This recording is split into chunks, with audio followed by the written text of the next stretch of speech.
Okay guys, it's the N52 reliability video of 2021. So let's do it. Goddamn, get it done, will ya? When I blow up now, everybody's so unusual with it. Shit. But said times in his rhymes, cause his memories. We running through New York, so you. Today is the N52 reliability video, and I know a lot of you guys wait for this video yearly to find out all the common problems and if this engine is still reliable year upon year. So we're going to go over all the things that this engine becomes unreliable when it isn't done. The first things that make this engine unreliable, which a lot of you guys already know, is the oil filter housing gaskets and the oil cooler gaskets, which sit right here. Now, as you guys know, the oil filter housing gasket likes to leak down the sides here and all round here, you'll see, and what it will do is it will leak down here and you end up with coolant down on your engine block. Now, if you was to shine a light straight down here, you would actually see if your oil filter housing gaskets are leaking, because you would have oil and coolant all down the engine block. Now, it is a common problem, and many of you guys have already rectified it from my video, and I've shown you guys actually how to replace it as well. It is an easy job and you can do it in 5 minutes. BMW would say it takes about 4 hours, so be aware of that. Now, the next one is this gasket right here, which is the oil cooler. Now, what that one likes to do is leak down onto all the belts down there. As you see, they're all the nice new belts.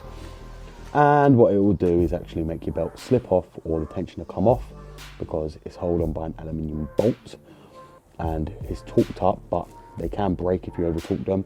And also the oil can actually make it slip, and the belt will go straight through into the sump from the crankshaft pulley that sucks it in.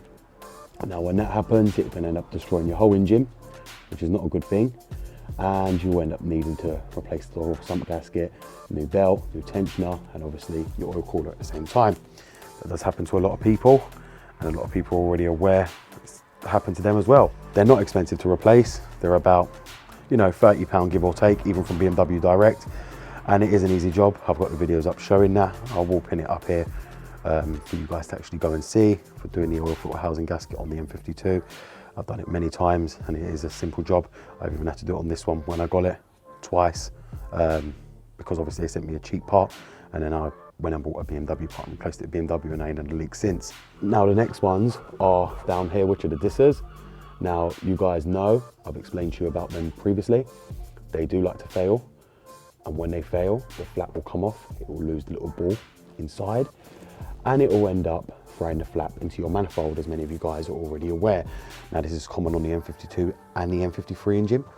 The flaps will come off on the dissers and you will end up with them in the manifold. It is very rare that they go into the cylinders, but they can go in, the pin can go in from where the flap comes off, and it can end up getting sucked into the cylinders and end up destroying the cylinders or coming out your exhaust the other way, out the backside. So be aware of that. Now, the dissers have come down in price. You can get them on auto dock for very cheap, for around £70 now. I do know that they've come down really, really good on price now. When I bought them, they were not cheap, and I'm talking 3 years ago. But bearing in mind, this engine was still highly desirable then, like it is now. But parts have come down because a lot more parts have come available for this car, where there wasn't when I actually ordered mine. So therefore, as I said to you, if you are having any issues with low torque, rough idle, anything like that, check your dissers, because they're known to cause rough idle if the flap isn't closing or opening properly at the right times. Now, the next one, which a lot of you always ask me all the time, and one of my good guys, Mert, he knows about this very, very well. He removed his manifold off, as I tell you guys all the time. When he took the manifold off, he cracked the pipe down there, which is the CCV pipe. Now, if many of you guys don't know, if you crack any of them CCV pipes, you're letting unmetered air in. Now, mass airflow sensor will pick that up and the car will keep stalling. What he done is he took it off and cracked the pipe, tried to tape it, but it wouldn't do it. As many of you guys know, these CCVs, once the hoses break, it's actually finished. Therefore, that's why I recommend when you take the manifold off to do the disser, which is down here, buy a whole new CCV kit and just replace it at the same time, because the hoses do become brittle with the heat and they will break. And you've got the little ball, which is down there, which is the actual CCV system itself, which pulls all the gases into that and pulls it back to the sump. So just make sure you actually buy a whole new CCV system when you actually take the manifold up, because these hoses will crack, and a lot of you will try and reuse your hoses and you cannot reuse them because they will crack, and you will end up with vacuum leaks and your car not starting. And if it will only start when your MAF sensor is unplugged, therefore you've got a vacuum leak, and usually the vacuum leak is through the CCV because there's not many vacuum lines on these cars. Now the next one on these, if you see down there, is the Vano solenoids. Now the first one about them is they like to leak from the O-rings where they sit in their housing, which is around here, which when you push them in, you'll see there's an O-ring inside there. They do tend to leak out of that. That's not a common issue so much here, but it can happen. But they are notorious for failing, as many of you guys already know. Now when they fail, you will end up with a really bad misfire and no high or low down power. Your car will be idling all over the place. It will be stalling. The RPM will be jumping when it's in gear. You will get a lot of different fault codes from them Vano solenoids. Therefore, if you do have any of them codes and you get a 2898 or 2897 fault code, it will be your Vano solenoids. Let me tell you right now, do not listen to silly little people on YouTube who tell you to clean them. That is all bullshit. Clean them does not work. Do not follow them guides. Do not follow them recommendations for cleaning them. I've told you this since the day I come along. You have never seen me clean no Vano solenoids, and you never will. I don't believe in that crap. We don't clean, we replace. And please take this as gospel. We do not clean, we replace. And I will say that, and I tell everyone that the same, and you guys know, you've been around me long enough now, you know, we replace them. We don't clean, and we don't replace with cheap Chinese crappy parts either. We replace with genuine BMW parts. And if you can't afford the BMW genuine parts, well, then you can't afford this car. You replace that with a genuine BMW part, otherwise your car will run even crappier than before. Do not replace them Vano solenoids with anything else apart from genuine BMW ones. Now, the next part on these that likes to fail sits under here, which is the ignition coils and the spark plugs.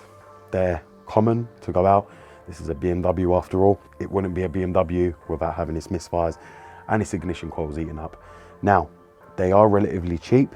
There's 6 of them, and you can get all 6 for probably about 80 pound full Bosch ones. And the spark plugs probably about 25 pound.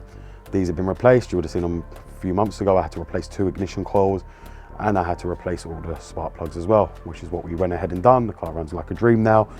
But you know, it'd been 2 years since I replaced them all, so I'm gonna expect it. And I used it daily, put on nearly 25,000 miles. So, you know, they give or take. So there you go. It did need replacing, and we replaced them. They are common failure.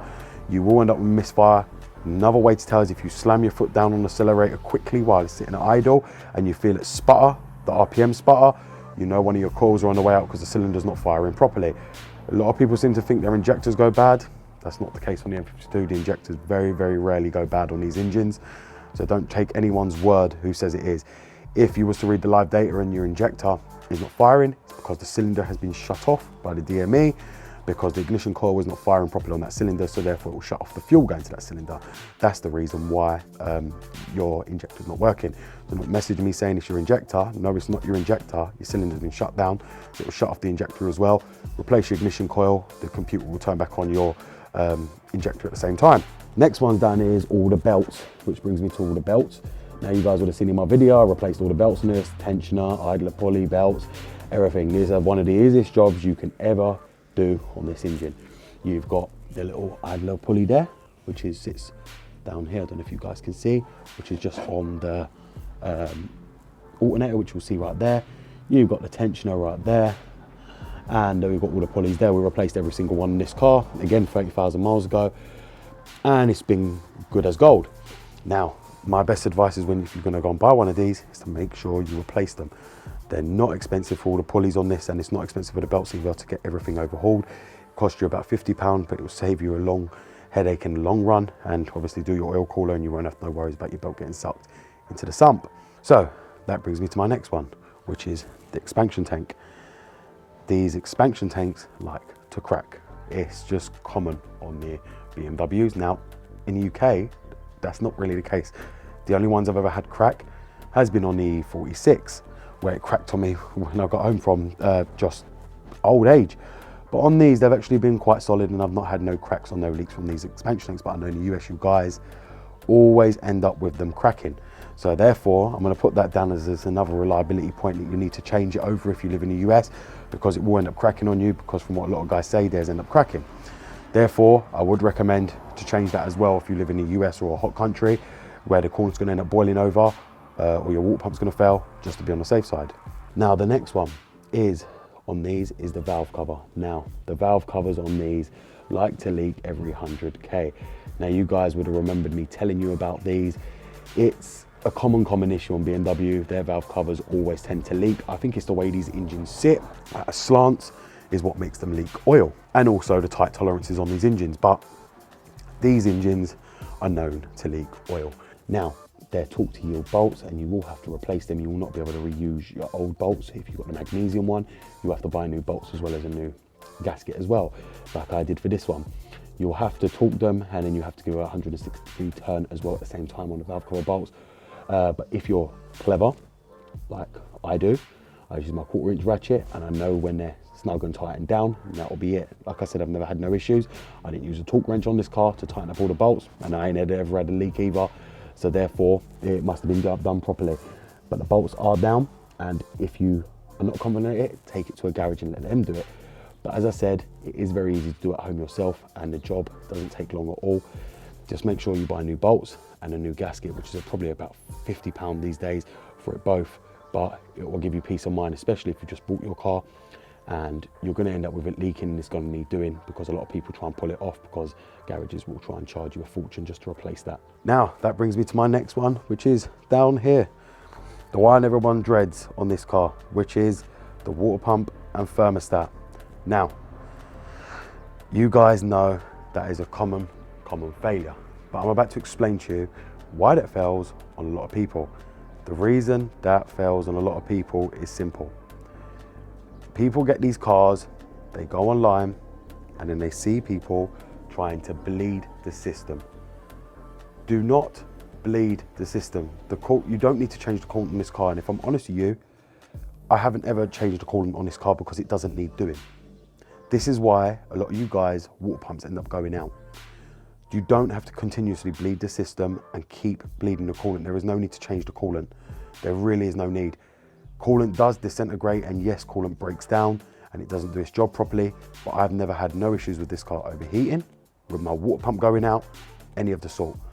I'm still on the same original water pump on this car from the day I bought, which is nearly approaching 170K, and I still haven't got no codes, no nothing.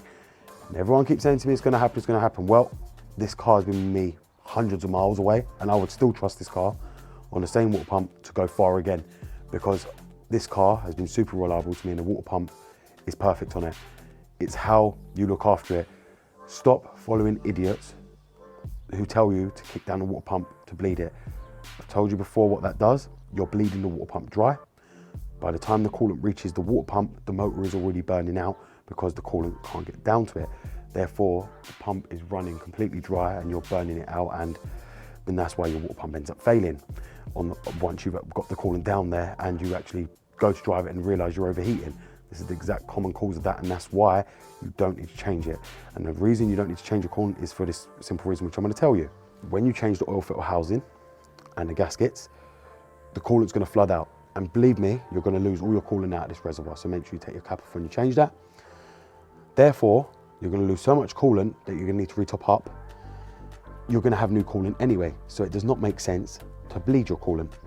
You're going to change that, you're going to have to change the coolant. You're going to have to get coolant because it drains all the coolant out. Therefore, that's why I haven't had to change my coolant, because when I changed the oil filter housing gaskets, the coolant went everywhere and it came out the engine, only not out the radiator.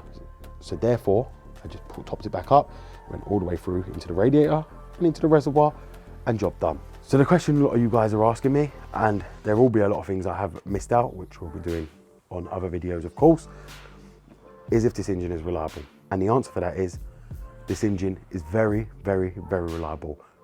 And a lot of the time, you might not even have to do these parts, but these are just some of the common items that will fail on the engine that you have to be prepared for. It doesn't make this engine unreliable. It makes it a very reliable engine, because you might get one, it might be low mileage, and you might not even have to touch it. until it gets to 100k. Most of these jobs need doing around 90 to 100k. It depends on your climate as well and what country you live in, but majority of the time you won't need to do half these jobs if it's low mileage. So when it gets up to 100k, 90k, you will need to do it. But this engine is very reliable, and where parts have come down and parts are very cheap now, you'll be able to actually buy them for cheap with no worries about actually getting the parts. But above all, this engine is reliable, and it's still reliable in 2021, and this engine is the proof of that, which is my N52 engine, which you guys seen since I started YouTube. This is coming up 2 years now. I've been doing YouTube. I've had this car on the channel now for 2 years, and what have you seen me replace? Just the ignition coils and the spark plugs. Apart from that, it's needed nothing. This car has needed nothing apart from ignition coils and spark plugs, which I think is absolutely outstanding, if I'm honest with you. It cost me £80 to replace that, and that was it after 2 years of driving this car, nearly 40,000 miles, and that's all it needed was ignition coils. Well, you can't fault that. That's something that even your normal Ford would need after 2 years, or maybe even 1 year, you know, but this done it in 2. So, you know, it still hasn't got any leaks. It still runs perfectly. Therefore, this engine is very solid and very reliable. Okay guys, so as you've seen there, we've just gone over the N52 reliability video of 2021. Now, I know a lot of you are going to go on to me that this has failed on yours, that's failed on yours, I never mentioned this, I never mentioned that. That's because if we went over every single thing that fails on this car, we'll probably be here all day. And that's not because it's an unreliable car, it's just because it depends on how the way you treat it, your climate, a lot of different factors. A lot of you are going to say about the ticking issue on these engines. Well, the ticking issue is all down to lack of oil changes and you. If you change the oil regularly, this engine does not tick. I haven't had any ticking sound for a very, very long time on this car. And if you remember my ticking video, on that ticking video, I even told you when that problem come up, I told you that hadn't happened for so long, and that's why I did that video, because it was something that I was even shocked myself, because I hadn't heard it for so long on that engine, because I usually change the oil very regularly on this car. Now, if many of you guys do have a ticking issue, I do recommend 5W40. Change over to 5W40 and do your service intervals every 6K like I do. Change the oil every 6K, you won't have that lift to tick problem. So thank you very much for watching, guys. I hope you've enjoyed this video. This is BMW Dr. Dean here, and goodbye.